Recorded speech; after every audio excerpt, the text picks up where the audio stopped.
پیارے دوستو، آج کی اس ویڈیو میں ہم آپ کو بتائیں گے کہ حضرت آدم علیہ السلام کی پسلی سے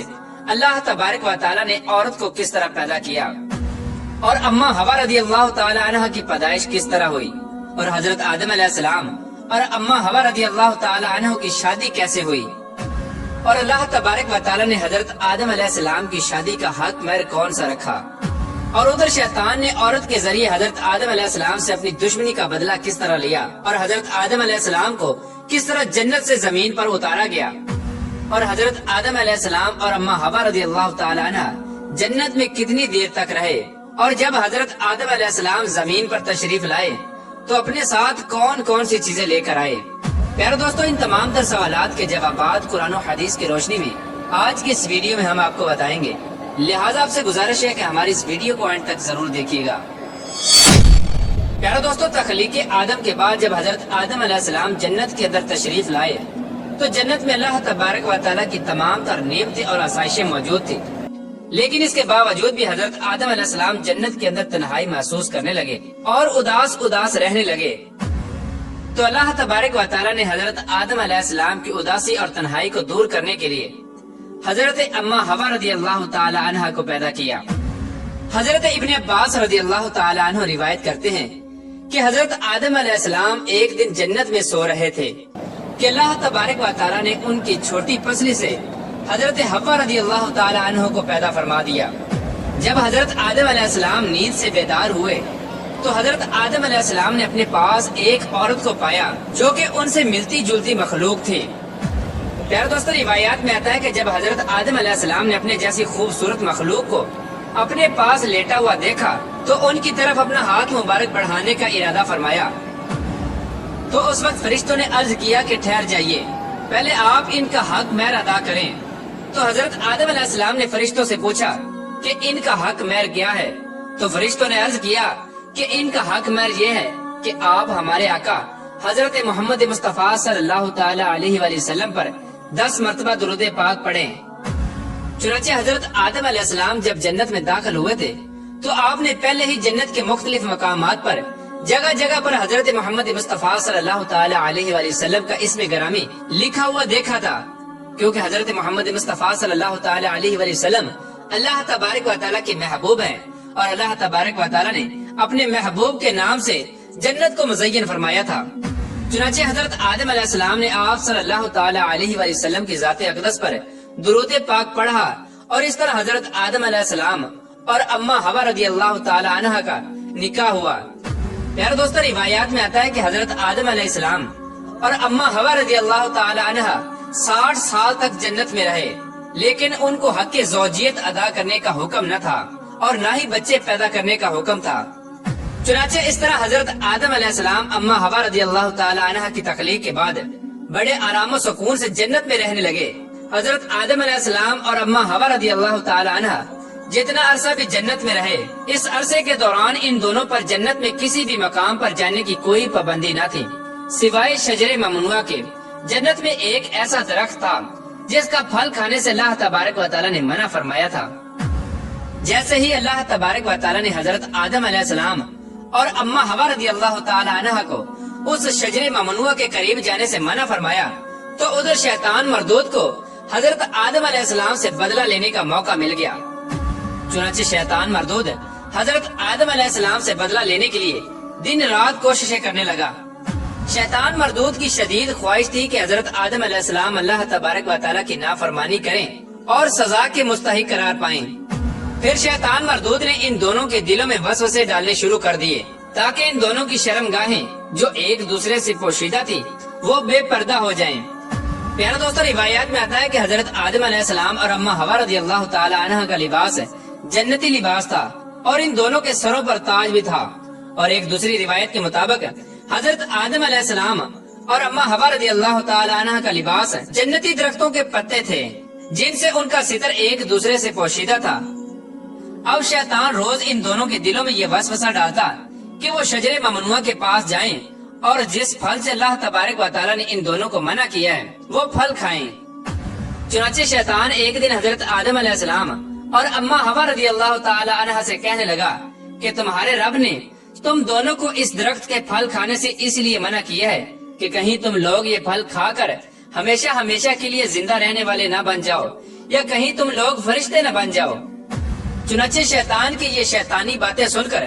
حضرت حوا رضی اللہ تعالی عنہ سوچنے پر مجبور ہو گئی کہ آخر کار اللہ تبارک و تعالی نے ہمیں اس پھل کھانے سے منع کیوں فرمایا، جبکہ جنت میں اور کسی بھی مقام پر جانے سے یا کوئی بھی چیز کھانے سے منع نہیں کیا گیا۔ شیطان مسلسل حضرت اما حوا رضی اللہ تعالی عنہ پر وار کرتا رہا، اور پھر آخر کار شیطان مردود کی کوششیں رنگ لے آئیں۔ شیطان مردود نے حضرت حوا رضی اللہ تعالی عنہ کو پھل کھانے پر راضی کر لیا۔ ایک دن حضرت حوا رضی اللہ تعالی عنہ نے حضرت آدم علیہ السلام سے کہا کہ ہم اس شجر ممنوعہ کا ذرا سا حصہ کھا کر تو دیکھیں کہ آخر کار اس میں کون سا راز چھپا ہے جس کی وجہ سے اللہ تبارک و تعالی نے اس درخت کا پھل کھانے سے منع فرمایا ہے۔ شروع میں تو حضرت آدم علیہ السلام نے مکمل طور پر حضرت حوا رضی اللہ تعالی عنہ کو اس درخت کا پھل کھانے سے منع فرما دیا، لیکن پھر حضرت حوا رضی اللہ تعالی عنہ کے مسلسل اصرار پر حضرت آدم علیہ السلام بھی اس پھل کو کھانے پر راضی ہو گئے۔ آخر کار حضرت آدم علیہ السلام اور حضرت حوا رضی اللہ تعالی عنہ اس شجر ممنوعہ کا پھل کھانے لگے۔ ان دونوں نے ابھی پوری طرح اس پھل کو چکھا بھی نہ تھا کہ ان دونوں کی شرمگاہیں ایک دوسرے پر ظاہر ہو گئیں۔ اس وقت حضرت آدم علیہ السلام اور حضرت حوا رضی اللہ تعالی عنہ بہت پریشان ہوئے اور اپنی شرمگاہوں کو چھپانے کے لیے جنت کے پتوں کا استعمال کرنے لگے تاکہ جنت کے پتوں کے ذریعے وہ اپنی شرمگاہوں کو چھپا سکیں۔ جیسے ہی ان دونوں نے اس شجر ممنوعہ کا پھل چکھا تو اللہ تبارک و تعالی نے ارشاد فرمایا، کیا میں نے تم کو منع نہیں کیا تھا کہ اس درخت کا پھل نہ کھانا اور شیطان کے ورگلانے میں نہ آنا؟ یہ تمہارا کھلا دشمن ہے۔ اس وقت جب حضرت آدم علیہ السلام اور حضرت حوا رضی اللہ تعالی عنہ نے اللہ تبارک و تعالی کا یہ پیغام سنا تو خوف الہی کی وجہ سے کانپنے لگے۔ اس کے بعد اللہ تبارک و تعالی نے حضرت آدم علیہ السلام کو اور حضرت حوا رضی اللہ تعالی عنہ کو زمین پر اتار دیا، جیسا کہ اللہ تبارک و تعالی سورہ اعراف کی آیت نمبر 25 میں ارشاد فرماتا ہے، اب تم دونوں ایک خاص مدت تک زمین پر ہی رہو گے جہاں تم ایک دوسرے کے دشمن ہوگے اور وہاں ہی مرنا ہے اور اسی میں سے پھر پیدا ہونا ہے۔ پیارے دوستو، روایات میں آتا ہے کہ حضرت آدم علیہ السلام کو ہند میں اتارا گیا، جبکہ حضرت حوا رضی اللہ تعالی عنہ کو جدہ میں اتارا گیا۔ جیسے ہی یہ دونوں زمین پر تشریف لائے تو ایک دوسرے کو ڈھونڈنے لگے، لیکن ایک دوسرے کو تلاش نہ کر پائے۔ روایات میں آتا ہے کہ جب حضرت آدم علیہ السلام جنت سے زمین پر تشریف لائے تو آپ کے پاس حجر اسود اور جنت کے پتے بھی تھے جن کو انہوں نے زمین پر پھیلا دیا۔ حضرت ابن عباس رضی اللہ تعالی عنہ سے مروی ہے کہ حضرت جبرائیل علیہ السلام حضرت آدم علیہ السلام کے پاس تشریف لائے اور گندم کے 7 دانے اپنے ساتھ لے کر آئے۔ حضرت جبرائیل علیہ السلام نے اس گندم کے دانوں کو حضرت آدم علیہ السلام کو دیا تو حضرت آدم علیہ السلام پوچھنے لگے کہ یہ کیا ہے؟ تو حضرت جبرائیل علیہ السلام نے عرض کیا، یہ اس درخت کا پھل ہے جس سے آپ کو روکا گیا تھا لیکن آپ نے تناول فرما لیا۔ تو اس وقت حضرت آدم علیہ السلام نے فرمایا کہ اب میں اس کا کیا کروں؟ تو حضرت جبرائیل علیہ السلام نے عرض کی کہ ان دانوں کو زمین میں بو دیجئے۔ حضرت علامہ ابن کثیر لکھتے ہیں کہ حضرت آدم علیہ السلام سے جو خطا ہوئی تو حضرت آدم علیہ السلام اس خطا کی معافی کے لیے اللہ تبارک و تعالیٰ کی بارگاہ میں ایک کثیر عرصے تک روتے رہے اور اللہ تبارک و تعالیٰ سے اپنی خطا کی معافی مانگتے رہے۔ چنانچہ ایک دن اللہ تبارک و تعالیٰ کو حضرت آدم علیہ السلام کی گریہ زاری پر رحم آیا تو اللہ تبارک و تعالیٰ نے حضرت جبرائیل علیہ السلام کو حضرت آدم علیہ السلام کی طرف بھیجا کہ جاؤ اور حضرت آدم علیہ السلام کو معافی کی خوشخبری سناؤ۔ جب حضرت جبرائیل علیہ السلام نے آ کر حضرت آدم علیہ السلام کو اللہ تبارک و تعالیٰ کا یہ پیغام پہنچایا کہ اللہ تبارک و تعالیٰ نے آپ کی خطا کو معاف فرما دیا ہے تو حضرت آدم علیہ السلام بہت زیادہ خوش ہوئے اور اللہ تبارک و تعالیٰ کی بارگاہ میں سجدہ شکر ادا کرنے لگے۔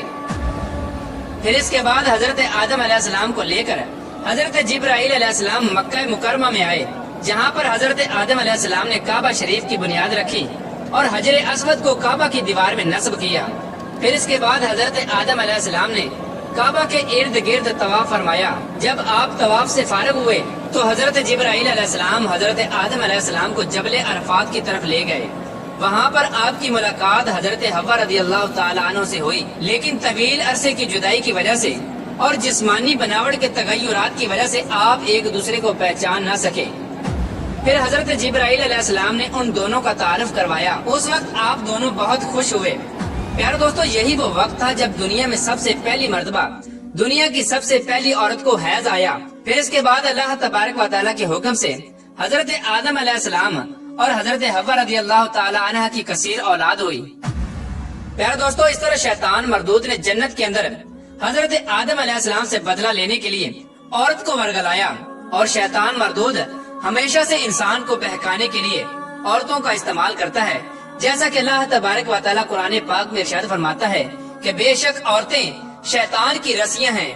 اللہ تبارک و تعالیٰ سے دعا ہے کہ اللہ تبارک و تعالیٰ شیطان مردود کے شر سے ہمیں بچائے اور ہمیشہ نیک لوگوں کے راستے پر چلنے کی توفیق عطا فرمائے، اور اپنے پیارے حبیب حضرت محمد مصطفیٰ صلی اللہ تعالی علیہ وآلہ وسلم کی محبت کے اندر جینا مرنا نصیب فرمائے۔